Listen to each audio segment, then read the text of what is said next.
Here's something I hear a lot. Joe, I just can't get motivated. Well, here's another goodie. I'm going to start next Monday. Or I'm going to start when I get back from holidays. Or maybe when the kids go back to school. Or maybe just when I can get my motivation up. Does this sound familiar?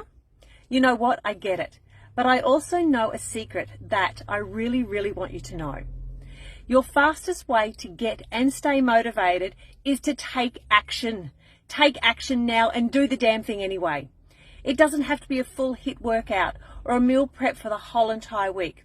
It can be as simple as going for a walk around the block or making a double batch of veggies when you do your stir fry for dinner tonight and have it for a healthy lunch tomorrow.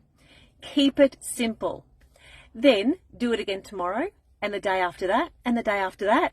And before you notice it, the motivation starts to creep up. And as you begin to feel more and more motivated, you can start raising the bar. For more health tips and motivation, follow me, and it might just be the best thing you've done for yourself.